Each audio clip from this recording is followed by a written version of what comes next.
Hello, 8th grade. Time for your Chapter 10 Study Guide Vocab.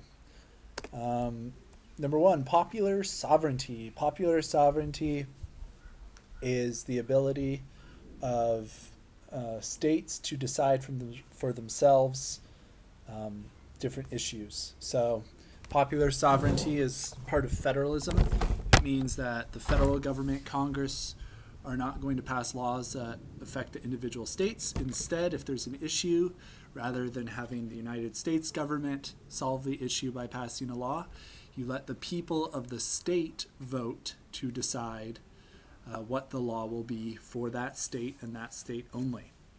So popular sovereignty is relevant to the slavery debate because a lot of people were proposing that when territories are made into states and are allowed into the Union, whether or not that state is a slave state or free state would be decided by popular sovereignty.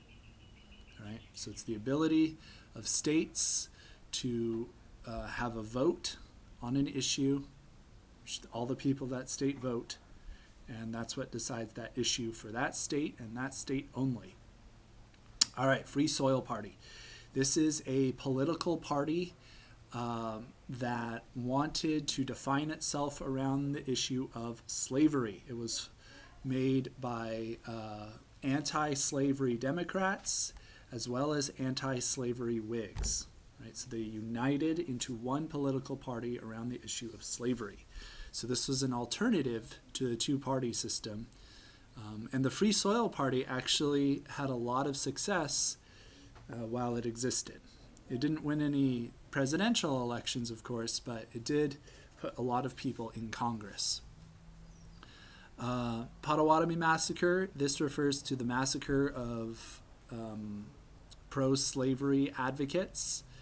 I think there were 5 that were murdered by John Brown, the abolitionist John Brown and his posse in the Kansas Territory. So John Brown traveled with his posse out to the Kansas Territory and killed 5 men and boys who were pro-slavery advocates in that territory. So it's called the Pottawatomie Massacre because it happened alongside of a river called the Pottawatomie River.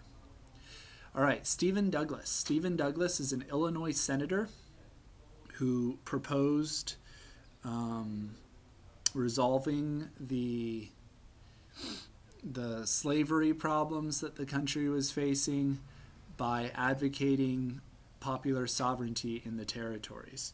He is also someone who strongly supported, I think it was the Kansas-Nebraska Act. Let me double check.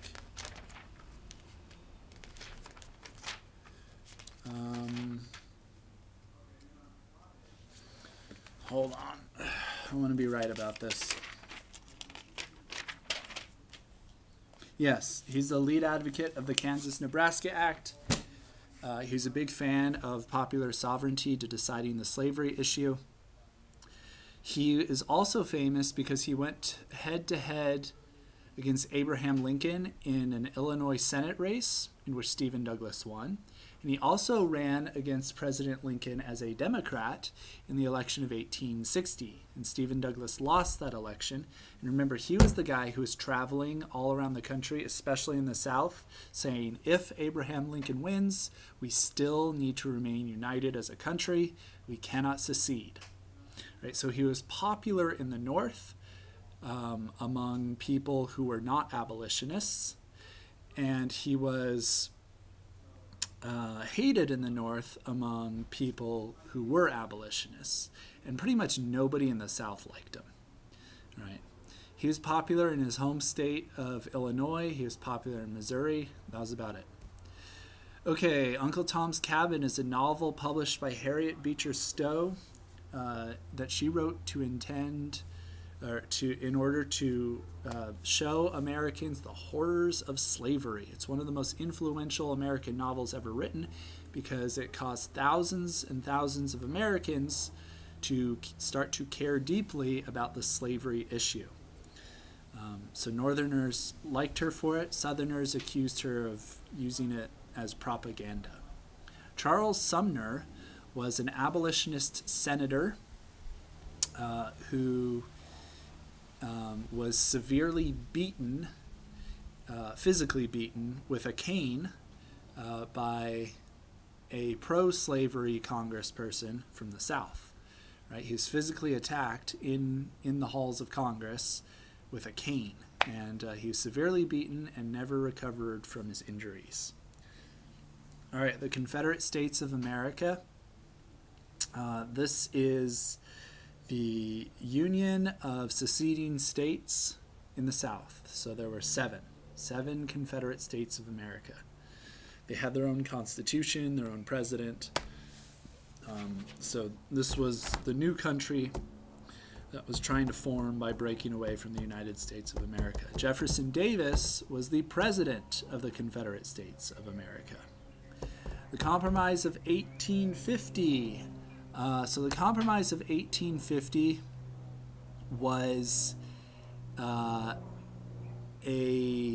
bill that was passed and became law that reflected a lot of Henry Clay's attitudes towards how the country should compromise with the slavery issue. Right? So basically, here's what the Compromise of 1850 said. It said California would be admitted to the United States as a free state. It said the slave trade would be banned in Washington, D.C., although slavery itself in Washington, D.C. would not be banned. It said that Congress did not have the power to regulate interstate commerce with regards to the slave trade. And it also said that popular sovereignty would decide the slavery issue in all of the territory acquired from the Mexican Cession, except for California. And finally, it included the Fugitive Slave Law. So the Compromise of 1850 has a lot of aspects to it.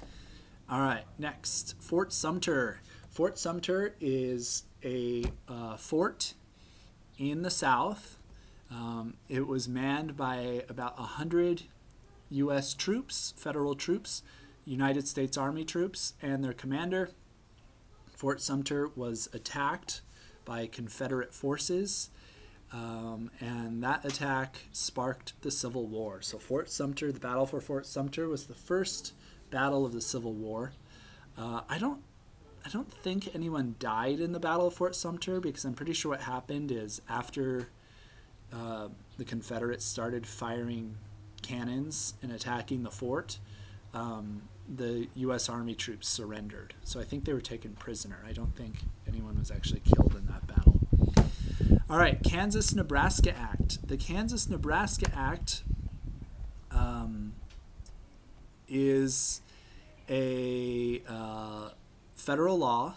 It was passed by Congress and signed by the president that nullified the Missouri Compromise in the Kansas and Nebraska territories. Right? And it said that the slavery issue in the Kansas and Nebraska territory was going to be decided by popular sovereignty.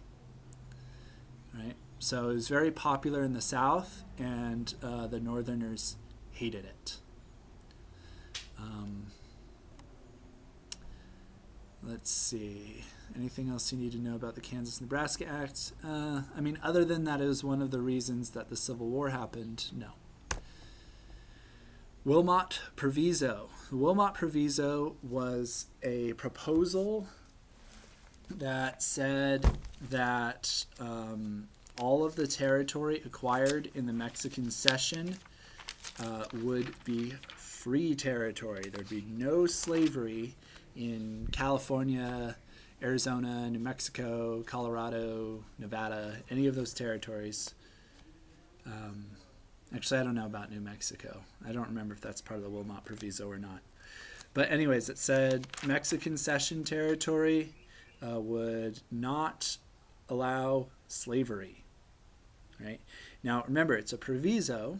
That means it's a proposal made by a person in Congress. It never became a law.